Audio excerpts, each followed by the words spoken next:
आज की पहली बड़ी खबर, राज्य की भजनलाल सरकार ने पीएम मोदी की गारंटी को देखते हुए गत कांग्रेस सरकार के शासन में बनी कुछ योजनाओं को बिना किसी लाग लपेट के पूरा के लिए तैयारी पूरी कर ली है। सरकार बदलने के बाद आंगनबाड़ी केंद्रों की इस योजना को लेकर संशय बना हुआ था। अब राजस्थान सरकार सरकारी स्कूलों की तर्ज पर आंगनबाड़ी में अध्ययनरत 3 से 6 साल तक के नामांकित बच्चों को स्कूल ड्रेस मिलेंगी। आज की बड़ी घोषणा भजनलाल शर्मा की। मौसम विभाग से आई बड़ी खबर, उत्तर भारत के कई राज्यों में मौसम का डबल अटैक जारी है। दिल्ली सहित कई जगहों पर बारिश और सर्दी ने लोगों की परेशानियां बढ़ा दी हैं। नोएडा, दिल्ली के कई इलाकों में जमकर बारिश हुई है। अगले 2-3 दिन तक मौसम विभाग ने बारिश का येलो अलर्ट जारी किया है। इसी बीच मौसम विभाग का बड़ा अपडेट सामने आया है। अगले 2 से 3 दिनों में जम्मू कश्मीर, हिमाचल प्रदेश, उत्तराखंड में बारिश और बर्फबारी की संभावना है। इसके अलावा पंजाब, हरियाणा, यूपी, बिहार और राजस्थान में भी बारिश और ओलावृष्टि का अनुमान है। राजस्थान में जोधपुर, बीकानेर, अजमेर, जयपुर, भरतपुर संभाग के कुछ भागों में मेघ गर्जन, बारिश, ओलावृष्टि संभावना है। आज की अगली बड़ी खबर, अचानक इस सरकारी ऑफिस पहुंच गए। शिक्षा मंत्री एक अधिकारी को दिया झटका। राजस्थान के कोटा में डाइट के बिना अनुमति गैर हाजिर मिले। एक अधिकारी की गैर हाजिरी लगाई और यह स्पष्ट निर्देश दिए कि कार्य के प्रति लापरवाही को किसी भी स्थिति में बर्दाश्त नहीं किया जाएगा। दरअसल शिक्षा मंत्री मदन दिलावर शनिवार को कोटा से रामगंज मंडी प्रवास पर जाते समय अचानक बिना सूचना डाइट भवन पहुंच गए, जहां उन्हें प्रशासनिक अधिकारी उमेश जोशी को कक्ष में ना पाकर मंत्री ने कारण पूछा तो पता चला कि बिना सूचना एवं बिना सक्षम अधिकारी से अनुमति के वह अनुपस्थित है। आज की अगली सबसे बड़ी खबर, यूपी के आतंकवाद निरोधी दस्ते यानी यूपी एटीएस ने पाकिस्तानी आईएसआई एजेंट को मेरठ से गिरफ्तार किया है। वह मॉस्को दूतावास में काम करता था और भारतीय मिलिट्री की खुफिया जानकारी पाकिस्तान तक पहुंचाता था।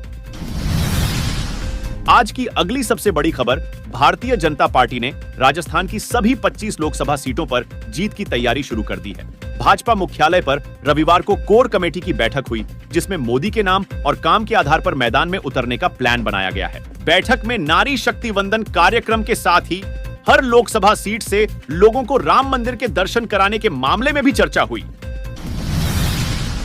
आज की अगली बड़ी खबर, राजस्थान सरकार की बड़ी घोषणा, वर्ष 2023 व 24 की समर्थन मूल्य पर गेहूं खरीद के बाद बकाया चल रही व्यापारियों की आढ़त राशि का भुगतान करने को लेकर सरकार ने आदेश जारी कर दिया गया है।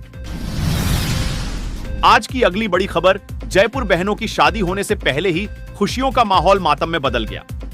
अपनी बहनों की विदाई देखने से पहले वो खुद दुनिया से विदा हो गए। सीकर के लौसल इलाके में देर रात भीषण सड़क हादसे में 3 युवकों की मौत हो गई, जबकि एक का अस्पताल में इलाज जारी है। बहनों की आज शादी होनी है। इससे पहले पुलिस मामले की जांच में जुटी है। आज की अगली बड़ी खबर, प्रदेश भाजपा के संगठन में जल्द ही फेरबदल देखने को मिल सकता है। प्रदेश महामंत्री रहे भजनलाल शर्मा मुख्यमंत्री और दिया कुमारी उप मुख्यमंत्री बन चुकी हैं। ऐसे में प्रदेश महामंत्री के 2 पद रिक्त हो गए हैं। इनमें से एक प्रदेश महामंत्री कार्यालय के पद पर जल्द नियुक्ति करने की तैयारी चल रही। चंद्रशेखर के जाने से संगठन महामंत्री का पद भी रिक्त हो गया है। इस पद पर भी नियुक्ति का इंतजार हो रहा है। यह नियुक्ति आलाकमान को करनी है। आज की अगली बड़ी खबर, राजस्थान की नौकरशाही में इन दिनों में तबादलों का दौर चल रहा है। जनवरी माह से लेकर अब तक आईएएस, आईपीएस और आरएएस अधिकारियों की कई बड़ी तबादला सूची जारी हो चुकी है, जिसके जरिए पूर्ववर्ती सरकार के कार्यकाल से विभागों में जमे अधिकारियों को इधर उधर किया गया है। भजनलाल सरकार की ओर से करीब 35 जिलों में कलेक्टर बदले जाने के बाद अब पुलिस अधीक्षकों के तबादलों को लेकर कवायद जोर शोर से चल रही है। सरकार में उच्च स्तर पर भी अधीक्षकों के तबादलों को लेकर मंथन चल रहा है। बताया जाता है कि जल्द सूची तैयार करके मुख्यमंत्री की मंजूरी के लिए भेजी जाएगी और उसके बाद कार्मिक विभाग तबादला सूची जारी कर देगा। करीब 30 से ज्यादा जिलों में एसपी बदले जाने की चर्चा है। इधर जिलों में तैनात पुलिस अधीक्षकों को भी तबादला सूची का इंतजार है। अधिकांश जिलों में पूर्ववर्ती सरकार के समय से ही एसपी लगे हुए हैं। इनमें नए जिले भी शामिल हैं। आज की ताजा खबर, नावा शहर नागौर सांभर झील में अमेरिका, ऑस्ट्रेलिया और जर्मनी की तर्ज पर देश का पहला रेलवे टेस्ट ट्रैक का कार्य इस वर्ष पूरा हो सकता है। आम बजट के साथ पेश किए गए रेल बजट में इस बार प्रदेश में 7,000 करोड़ रुपए की 4 बड़ी रेल परियोजनाओं को रफ्तार मिलेगी, जिसमें से नावा क्षेत्र में बन रहे देश के पहले रेलवे ट्रैक गुड़ा ठठाना मीठड़ी के लिए 120 करोड़ रुपए बजट आवंटित किया है। साथ ही फुलेरा से डेगाना के बीच दोहरीकरण के लिए 240 करोड़ रुपए भी आवंटित किए हैं। सांभर झील में रेलवे 25 किमी लंबा अत्याधुनिक टेस्ट ट्रैक बिछाने का कार्य कर रहा है। आज की ताजा खबर, लॉरेंस बिश्नोई रोहित गोदारा गैंग का गुर्गा हथियार सहित पकड़ा। पांव टूट गया, उससे एक पिस्तौल, 2 जिंदा कारतूस और अफीम जब्त की गई है। आज की अगली बड़ी खबर, राजस्थान के महाविद्यालयों में स्थायी स्टाफ के अभाव में वैकल्पिक व्यवस्था के तहत पूर्ववर्ती सरकार की ओर से विद्या संबल योजना शुरू की गई थी।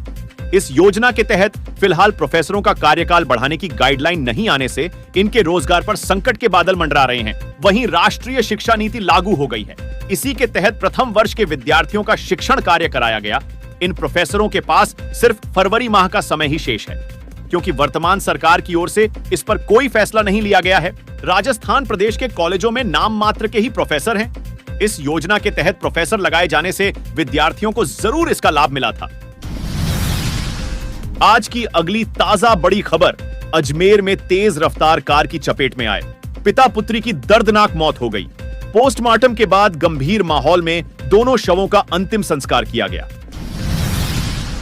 आज की अगली बड़ी खबर, शिक्षा मंत्री मदन दिलावर ने शनिवार विभिन्न कार्यक्रमों में शिरकत की। साथ ही उन्होंने स्टोन स्मॉल स्केल एसोसिएशन की तरफ से एक महिला को 6 लाख रुपए का चेक सौंपा।